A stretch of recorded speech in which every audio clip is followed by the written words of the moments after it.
gentlemen, Tobias.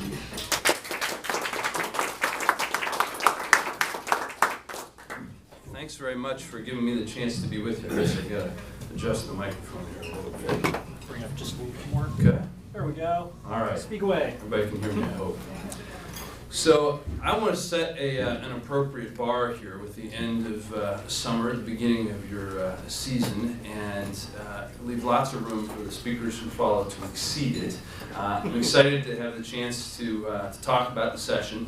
The timing feels good because we ended, as you may remember, on July 6th, and we've now had a few months to get back to our normal lives and perhaps to feel a little bit more perspective about the things that we took on, the things we accomplished, and the things that didn't get done. I'm also mindful of the fact that there is such a wide range of things that we could talk about that I couldn't possibly take them all on in the time that we have. So I want to just introduce myself briefly and then talk about a few things and leave plenty of time so that we can talk about the things that you want to talk about. One caveat to remember here is that being in the legislature is a lot like being in college. We are on committees that are a little like classes, and each legislator, I think, has some kind of a legislative major. So I will do my very best to answer all the questions and respond to comments you have, so long as you will be patient with me and recognize that it's very likely you may know more about a specific topic than I do, unless it happens to be one of the ones that I've tried to make my own legislative major. So in case we haven't met, I know a lot of people in the room. I grew up in Idaho and came to Oregon to go to college at Willamette, and more or less stuck around, had the good experience of working in the U.S. Treasury during the Clinton administration. I went to business school at the University of Washington and worked at Nike for several years. And in the legislature, I've had the pleasure of serving in a number of different leadership roles. At present, I'm the Speaker Pro Tem. I chair the Committee on Higher Education, Innovation, and Workforce Development. I've also, for a long time, been on the Revenue Committee, on the Ways and Means Committee, and a few others as well, some subcommittees of the Ways and Means Committee in particular. And after the legislature completed this last session, I announced that I'm running for state treasurer. So that's another piece of, a big piece of my time these days. Now, with all that as background, I think it's worth putting our legislative accomplishments and activities in some context. When a lot of things that we saw around the country were not so positive, I think Oregonians can feel pretty good about the things that we did in our legislature.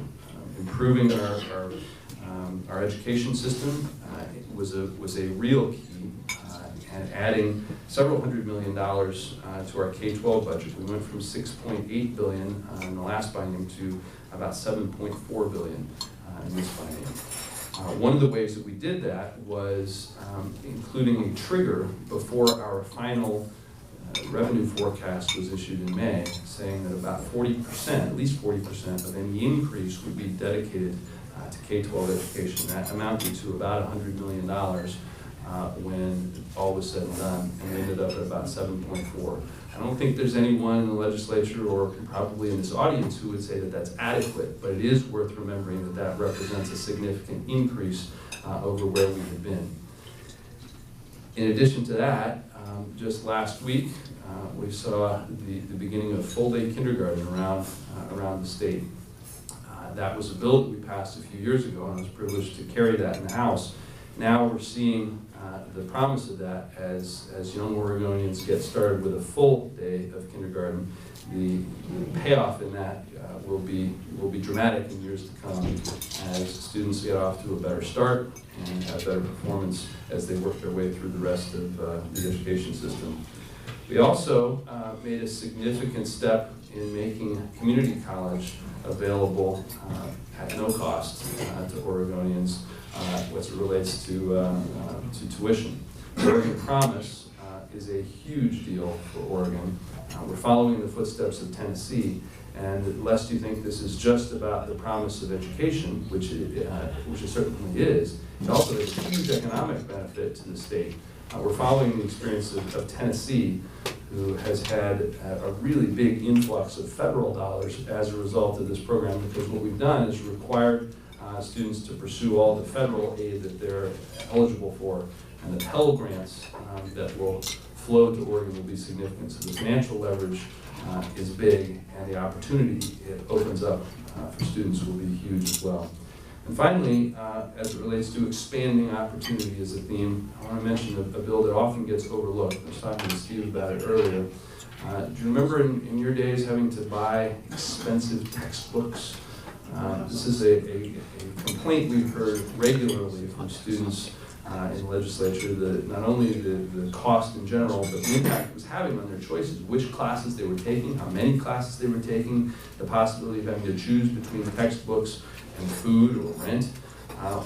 We've begun something in Oregon known as open education resources. Typically, I get blank stares when I say it because it's one of the worst names for a concept around. But if instead I say open source textbooks, I get some knowing nod. And what we've done is create a grant program as well as a specialist who will help faculty and universities navigate the openly licensed materials that already exist, so students and faculty can make use of free textbook resources, and these grants will help with the creation of such resources. They then can be remixed, repurposed, shared, and used as the student likes for free. It's going to have a huge impact on the way students have to make their choices about textbooks, and it's yet another example where Oregon is innovating. We also spend a lot of time in the legislature looking for ways that we can make work pay, reward work. We passed a bill that requires paid leave for employees in Oregon, so people don't have to choose between staying home to take care of themselves or a loved one and keeping their job. We passed a nation-leading retirement security bill that's going to deliver a retirement savings vehicle for every Oregonian who doesn't have one through their workplace. It is a national model and is going to be in the interest of individual people who aren't currently saving enough, and in the interest of the state, because as people retire with resources, there'll be less of a demand on the state budget.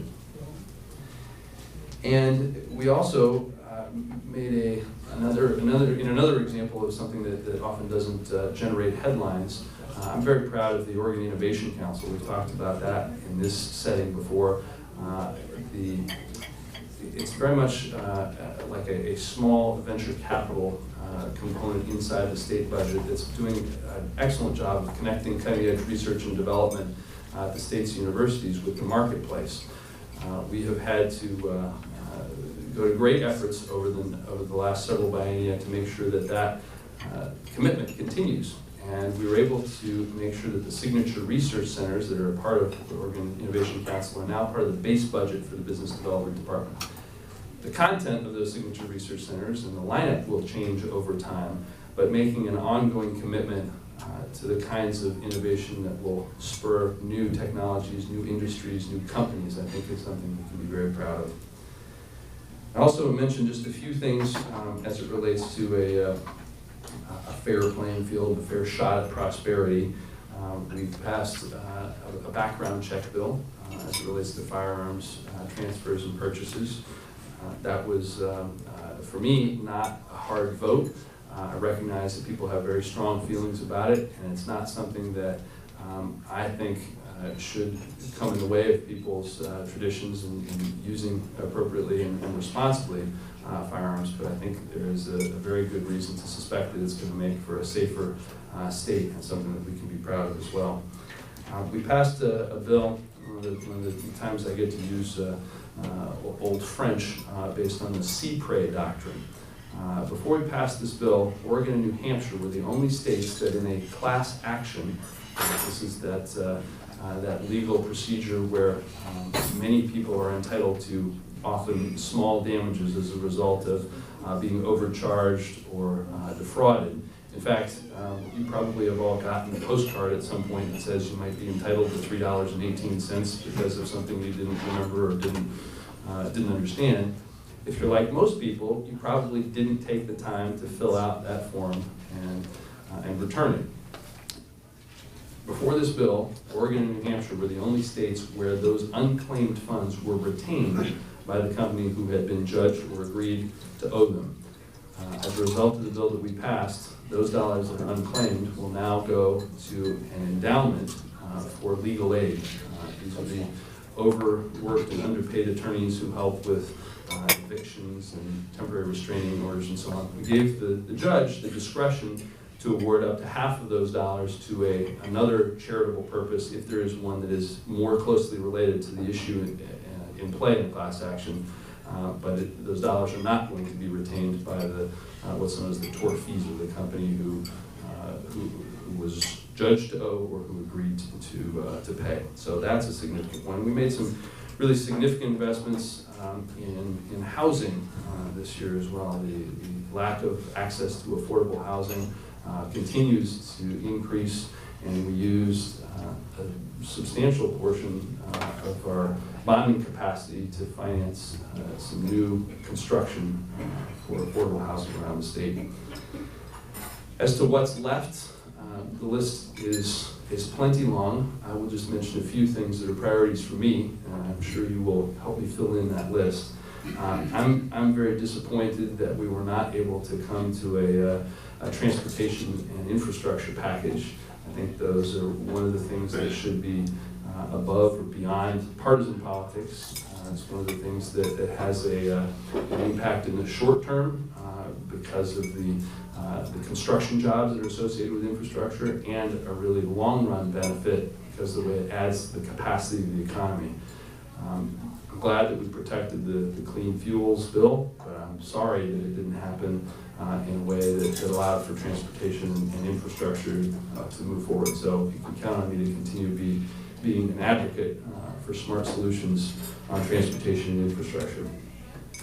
I'm very happy about the increased budget for K-12, but as I often point out to people in the Beaverton district, as much as we are happy about the 380, 390 teachers that were hired this year in the Beaverton district, I think we could all be just as happy or happier if the 400 who were laid off a few years ago were not laid off.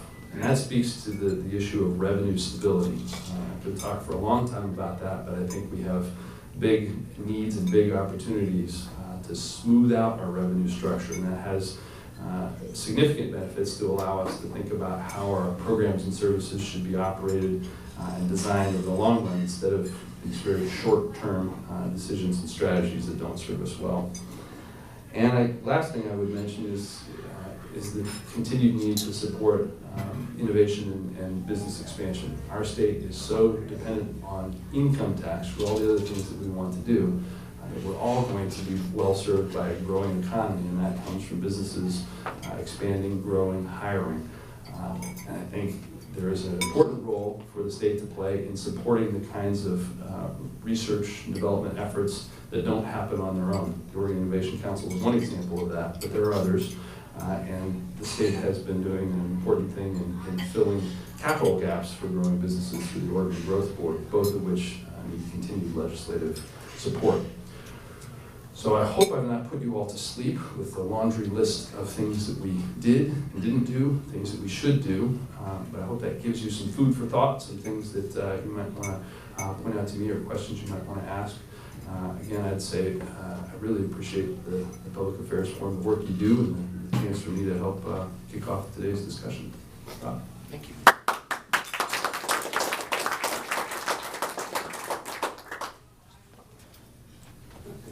So folks, ask about what happened, ask about what's going to happen, and don't forget to ask why. And as you line up there, that's great. As you're lining up, you'll note that there's either door hanger or content without door hanger at your place.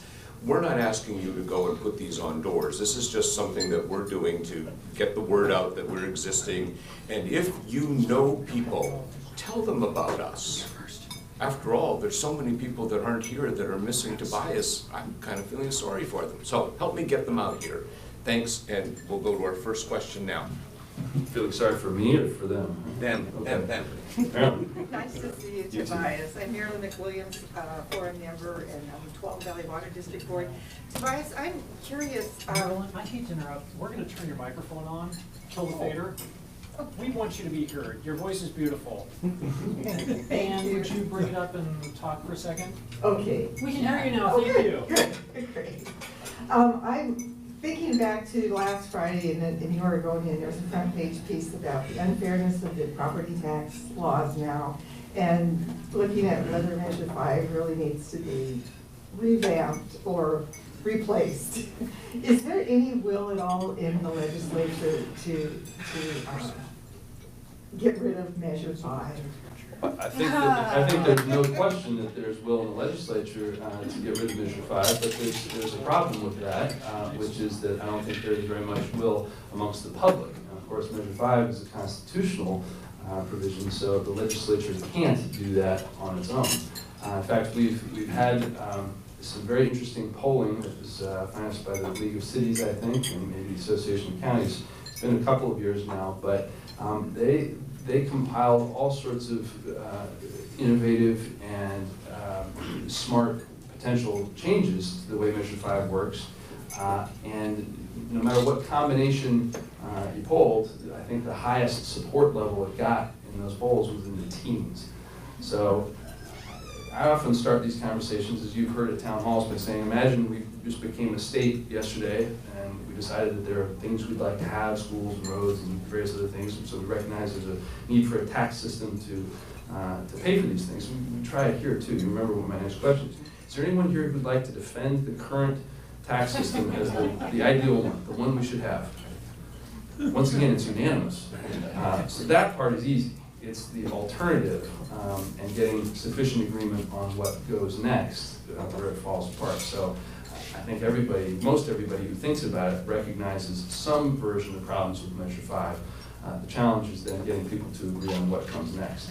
It's easy to point out flaws with every kind of tax system, and I fear that unless and until people are willing to give up the perfect as their goal and settle for progress, that we're not likely to see changes to Measure 5. Thank you. Thank you. Chris Leslie, forum member. I believe it was Friday, the Oregon Department of Energy had a little write-up in the paper about memos that aren't open to the public. And if you're running for treasurer, wouldn't you be in favor of having all transparency in all departments? Well, I'm, of course, in favor of transparency. What I have discovered in the legislature is that there are times, and I have not seen the memos in question, so I can't speak to whether that's the case here, but there are times when there are portions of information that are proprietary to a business who might be seeking an arrangement with the state that they don't want to disclose. So, of course, unless there is a compelling reason not to, I think transparency is a good thing.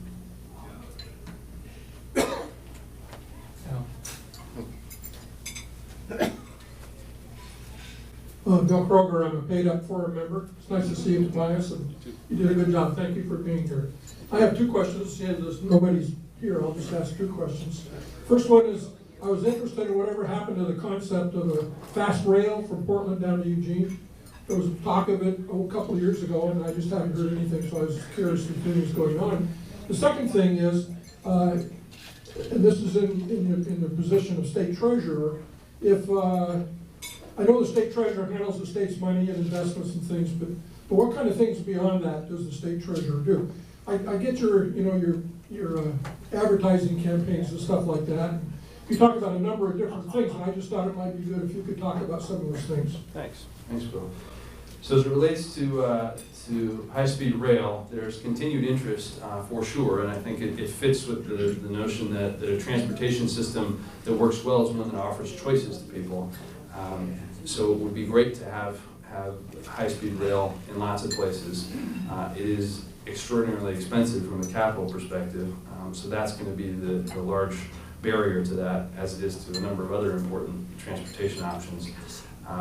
I think we are as it relates to transportation more generally, we're at the place where we have to start by making sure that we're keeping the assets and the infrastructure that we have in place in good condition. Right now, we're not keeping up, and that's a result, in large part, due to the lack of action on the federal front. We haven't increased the federal gas tax since 1993. We did increase the gas tax in Oregon in 2009, but that's a huge part of how transportation is funded. And even if we did increase the gas tax, over the long run, that's a declining revenue source. Our cars are getting more efficient, and that is a very good thing, of course. But it means that we're using less gas to go the same distance, which means we're paying less gas tax. And of course, some vehicles don't use any gas. Oregon is a national leader on something called the road use charge. I encourage all of you, if you're interested in participating in a pilot program that's going on right now, instead of paying based on the number of gallons that you purchase, you pay based on the number of miles that you travel. There's lots of detail to talk about, but it's a place where Oregon can again lead the way. And when we make that the norm, it opens up all kinds of other possibilities to be smarter about how our transportation dollars are used. As it relates to Treasurer, I appreciate the question.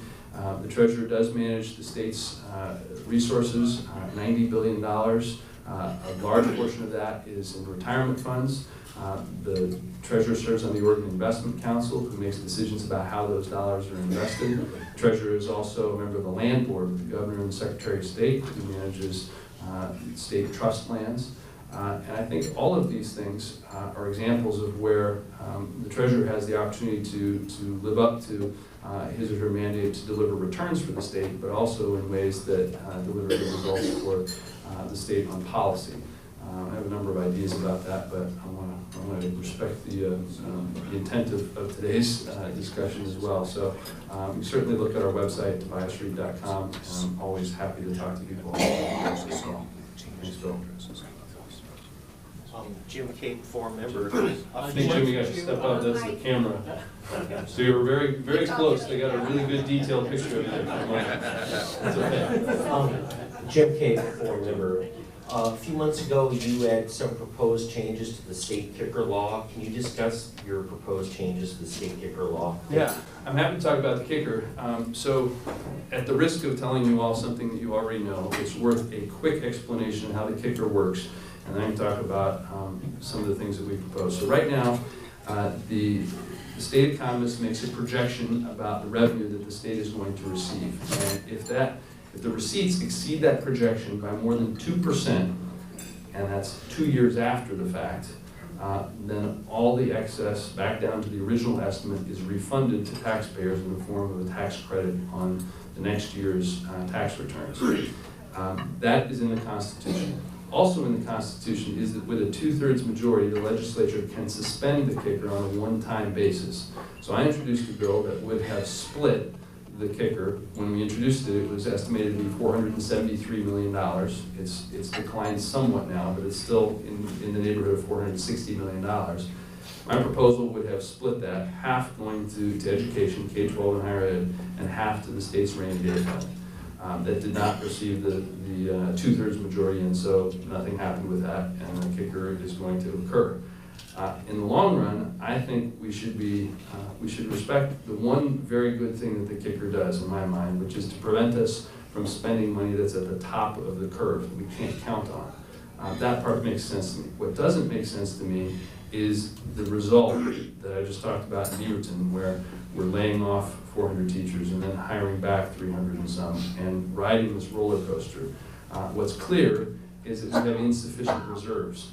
And so I'd like to try to send a substantial portion of those dollars into our reserve funds. I've had proposals in the past that would do that by saying that everyone gets their full kicker up to $250, and beyond that goes to the reserve fund.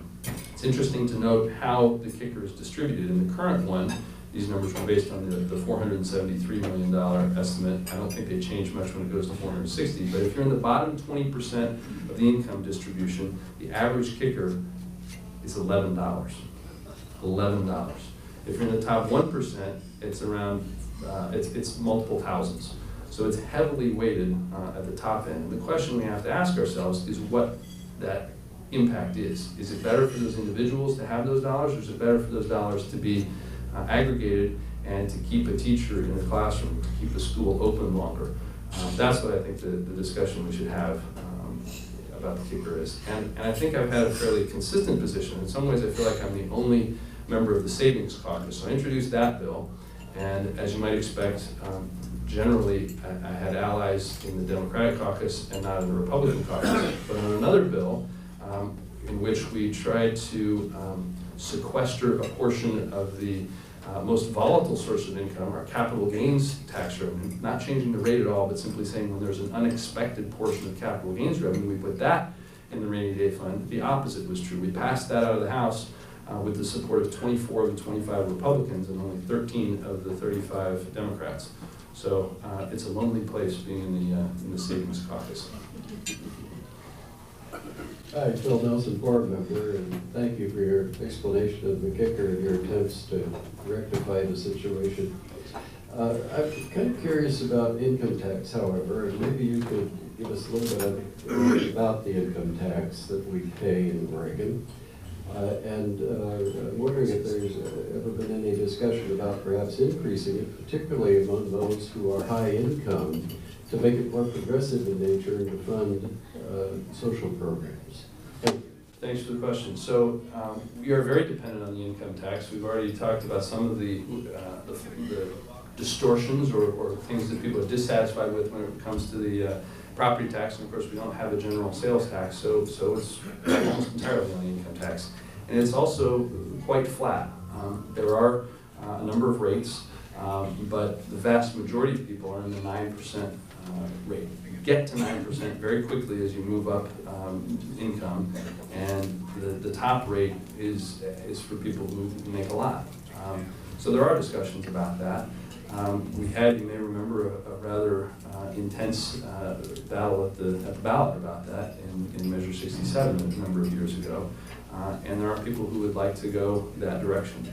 I think the challenge for us is to figure out ways that we deal with the stability first. For me, I think there's more room to have discussions about how policies and programs are operated if you can look beyond the next biennium or two. And the fact that we ride this roller coaster cuts out a lot of that room. So I also think it's important, and this group is a good example of it, not to skip to the question which is so tempting for most people, which is to say, are our taxes too high or too low?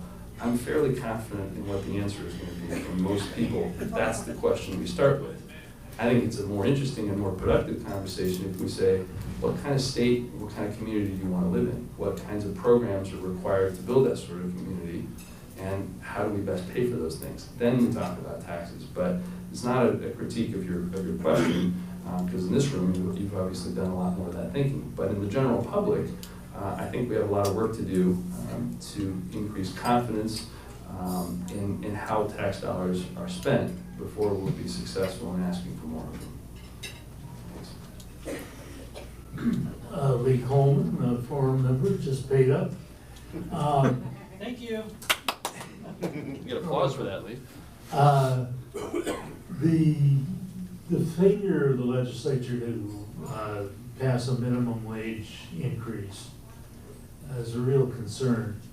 And you were in a unique position. What was going on there? What kept it from passing? So I think the answer to that probably depends on who you ask, but you're asking me, so I'll tell you what I think. I think it was the relative reluctance on the part of legislators to do too many, in their judgment, things that were hard.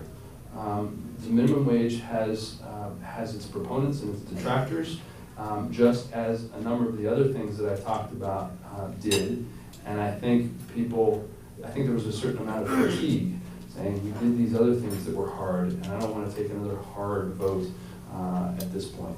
I think there is room, and I think there is recognition amongst most legislators that there's room for the minimum wage to increase. The more interesting question is about how high and how fast. The Speaker made a proposal near the end of session that would increase over, I think, a couple of steps to, I forget the exact number, but it's a specific number that's based, I think, in part on the federal poverty level calculation, as antiquated as that is, and a recognition that that dollar means different things in different parts of the state. The cost of living in Malheur County is not what it is in Multnomah County, and it's important to recognize that as well. The speaker's also made it very clear that that's one of her top priorities for the short session we'll have in 2016. So I don't think the conversation is over. Good to hear. Thank you. Thank you, Mark Freiberg, board member. I just want to talk a little more about taxes. There's been talk of putting minimum wage on the ballot, but of course there's a talk of some tax measures that could go on the ballot later next year.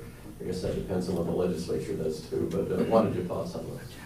Well, I suspect, so Mark's talking about, I think, correct me if I'm wrong, a number of the proposals that have been made by our Oregon, and they have talked about changes to the personal income tax and to the corporate income tax. And I don't know, I think they are likely to make their decisions before the legislature acts in February, at least to begin gathering signatures. They wouldn't have to make that the final decision on whether to submit those signatures until later, of course. But I think there's it's going to be interesting to see what they choose to do. There again, I think is clear recognition that there are things that we want to pay for, to buy, and not the revenue to do it. So I appreciate the fact that those who want those other things are willing to put forward a proposal to pay for it. It'll also be interesting to see how the current state of the economy impacts people's willingness to do that, and what the reaction of the various stakeholders are. I think it's important for us to be looking at what we'd be buying for it, and not just the reaction to saying more taxes. I don't like more taxes. Nobody likes more taxes, but if we are able to stabilize our education budget, for example, that could mean a very good thing for the economy as businesses are looking to expand, as they're looking to make decisions about where they're going to operate. The impact of the education system can be really significant. So I think it's important to take a calm and careful look at all those things.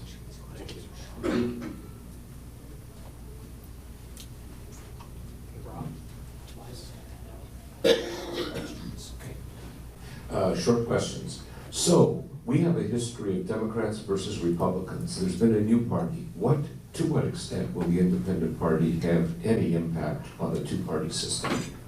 It's a great question, and I frankly don't know the answer. I have had the experience of receiving independent party nomination in the past, but there are a number of people that I talked with in the course of seeking that who didn't think they were members of the independent party, whose intention was to not affiliate with a party.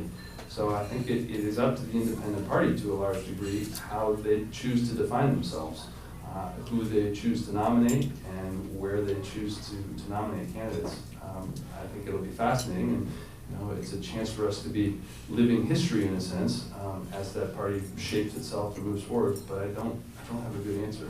It's okay. It's exciting. Yeah.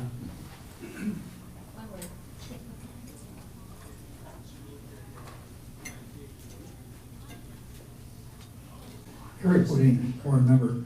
I'd like to try a twofer if I can. Okay. Number one is that Oregon spends what, $7.4 billion biennium on public schools, right? Why do we have the lousiest graduation rate in the country, almost, with 47? What can the legislature do about that? And the other sort of a trivia question. Last Friday, Bessie Johnson wrote an article about the urban-rural divide. She sort of threw in the last sentence with, the legislature passed a bill creating a hotline for strippers. I'd love to know the history of that. Well, I think the second one is probably easier to answer, and we should ask Commissioner Avakian to give you more details about that, because he's especially involved in that legislation. But the basic idea was that those who are involved in that industry are often mistreated in terms of hours and workplace conditions and various things, and in an effort, I think, to make it easier for people to report that and to enforce wage and hour laws, potentially even as a way to have more oversight over an industry that isn't always the best influence on the community. That hotline is established so as to create better communications. As it relates to graduation rates, that really is the $7.4 billion question, and it's worth more than that, of course.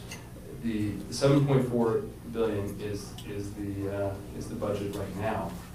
It doesn't mean that we have always been there, and it doesn't mean that we will always be there. It's just the current number. And in fact, as I mentioned before, we've seen these large swings of biennium to biennium. I think that's one of the very first things that the legislature can do a better job of, is ensuring adequacy and stability. When we're thinking just about how to keep the doors open and the lights on, and not thinking about full-day kindergarten, not thinking about early interventions for a child who might be struggling to read, when we're not making those kinds of investments and spending our time figuring out the kind of crisis response, that I think takes away from the effectiveness over the long run. It's something that we all have to struggle with, and we all have to take direct involvement in. This is not aimed at you, because I can tell you're not in this category, but in Beaverton, only about 30% of families who live in the Beaverton School District have a kid of their own in the district. I think that's a fairly typical number across the state, maybe very some. But I think one of our big challenges is how do we get people who don't have a kid of their own in the district to care about what happens in the schools. It is, I'm telling you, a very striking experience to stand at the front of a classroom, even when there aren't kids in there, and look around at the number of desks in that classroom and think about how you try to reach all those kids. All of whom come, or many of whom come from different backgrounds, different home situations, and how, as an individual teacher with limited hours and limited days, you can help that kid get the skills that they need to progress. I think that stability, the ability for the teacher to know that they're going to have the resources they need, the assistance they need, the time that they need, is probably the biggest thing we can do. Thank you. Thanks. Actually, we're out of time. Okay. You're out of time. I am. My apologies. I'm easy to find on email and the phone. I'm happy to talk with everybody at another time. Sorry, I have to go. Thanks very much.